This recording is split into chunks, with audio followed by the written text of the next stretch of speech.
There is a beauty in the simplicity of adversity. कई लोग होंगे जो कुछ ऐसा इम्पॉसिबल टास्क करना चाहते हैं, ठीक है।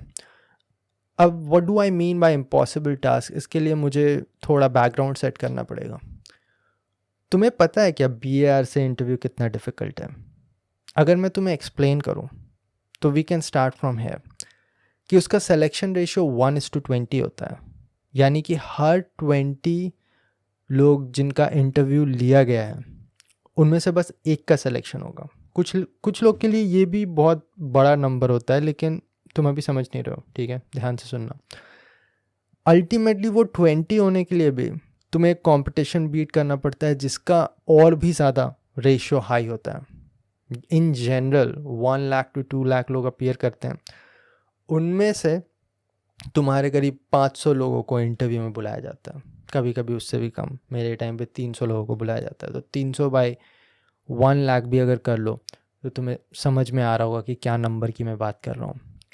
लेकिन रिटन टेस्ट तो फिर भी ठीक है, वो तो प्रीवियस ईयर क्वेश्चन सॉल्व करके, न्यूमेरिकल सॉल्विंग एबिलिटी करके कॉम्पिटिटिव एग्जामिनेशन कैसे निकलता है तुम्हें पता ही है। बट जब ये इंटरव्यू का बात आता है, BARC interview, that is Bhabha atomic research centre का जो साइंटिस्ट पोजीशन के लिए, जो साइंटिफिक ऑफिसर पोजीशन के लिए जो इंटरव्यू होता है, उसका इंटरव्यू इस पूरे कंट्री में सबसे लंबा टेक्निकल इंटरव्यू होता है। बल्कि तुम ये भी बोल सकते हो कि ये सबसे लंबा इंटरव्यू होता है। बहुत रेयरली तुम कोई इंटरव्यू देखोगे जो 1 घंटा से भी ज़्यादा चल रहा है। और ये इंटरव्यू कुछ ऐसा नहीं कि हाँ इंट्रोड्यूस योर सेल्फ, ये सारे कुछ भी नहीं होता। अगर BAR से इंटरव्यू में तुम पूछोगे हाँ खाना खाया, कैसा चल रहा है, चलो 5 फेवरेट सब्जेक्ट बताओ अपना, तो वो सीधा 1 घंटा वो टेक्निकली डिस्कस करते हैं तुमसे। और वो कोई ऐसे वैसे जस्ट इंजीनियर नहीं है ना, these are like the smartest brain of the country, these are the scientist of the nuclear programme of the country. अब ये कैसा क्वेश्चन पूछेंगे तुम सोच लो।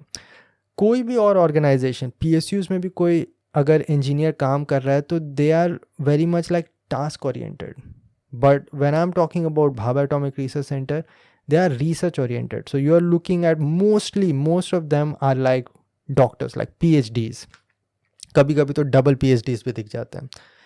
और पिछले 20 से 30 साल तक उन्होंने हर रोज़ ऑफिस आके बस रिसर्च ही किया है, कुछ टेक्निकल प्रॉब्लम को ही सॉल्व किया। तो when they sit in front of you, you cannot bullshit your way around। समझ में आया कि तुम कुछ फेक नहीं कर सकते उनके सामने। तुम ऐसा उन्हें बेवकूफ़ नहीं बना सकते कि तुम बहुत ही ज़्यादा इंटेलिजेंट हो लेकिन हो नहीं, है ना। या फिर ओवर कॉन्फिडेंस में तुम कुछ नहीं कर सकते। उन्हें पता है कि तुम्हें कितना पता है, बस ये पॉइंट है।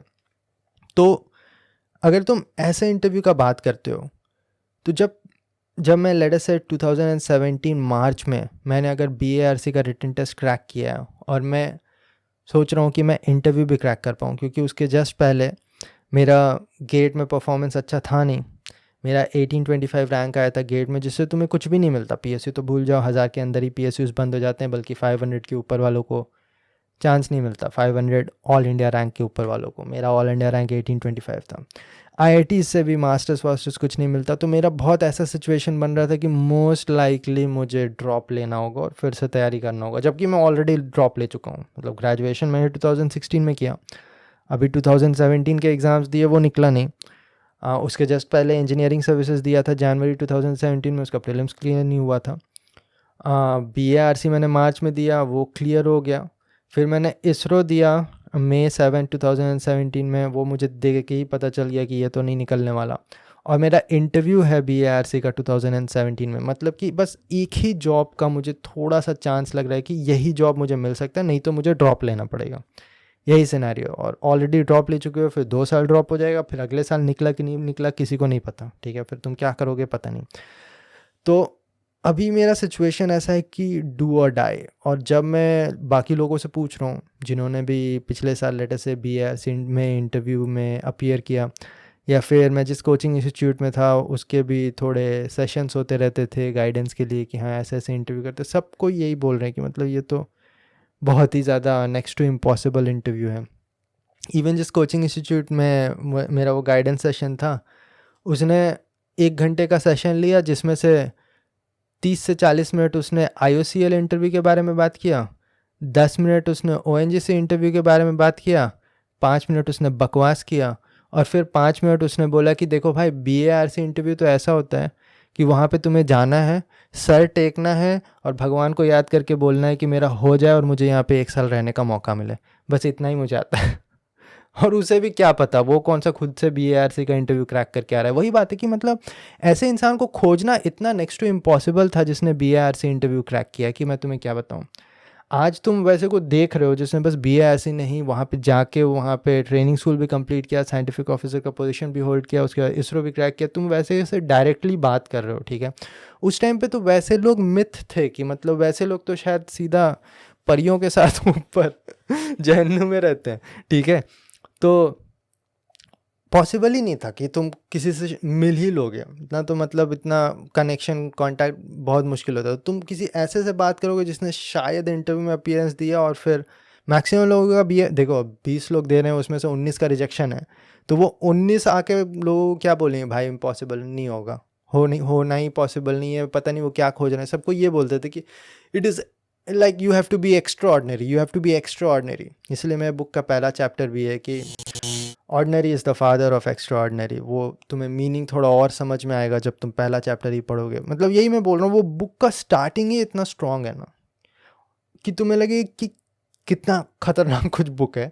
उसके बाद तुम्हें समझ में आया कि ओ दूसरा चैप्टर तो पहले चैप्टर से भी स्ट्रॉन्ग है।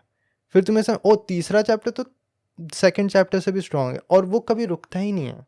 That book never comes down.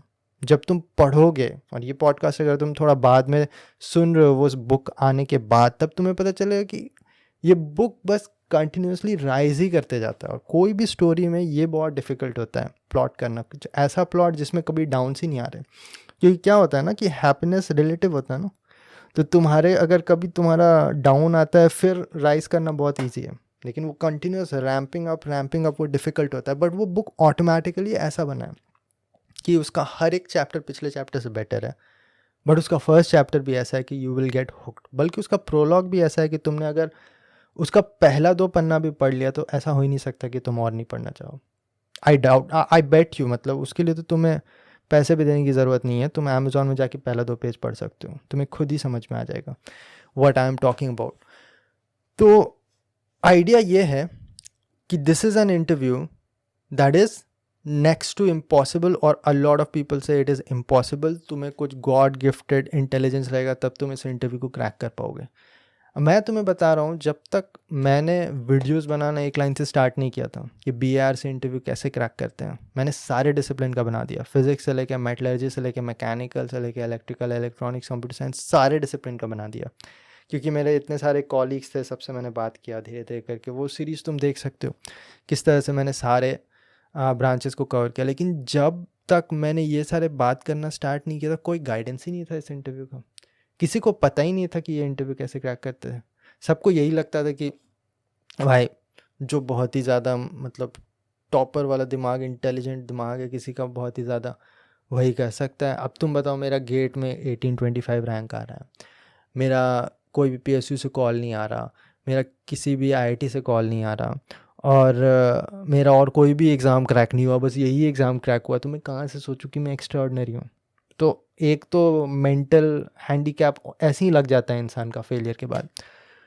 तो इस बुक में भी थोड़ा ऐसा ही स्टोरी स्टार्ट होता है कि इतना डिसएडवांटेज के बाद भी इस इंसान ने कैसे अपने आप को पॉजिटिविटी की तरफ मोड़ा, और कैसे उसे लगा कि this is not an impossible interview, with my strategy it is impossible not to crack this interview. ये सारे लाइन्स भी तुम्हें दिखेंगे बुक में कि in the journey in between these two impossibles, in between impossible to crack and impossible not to crack,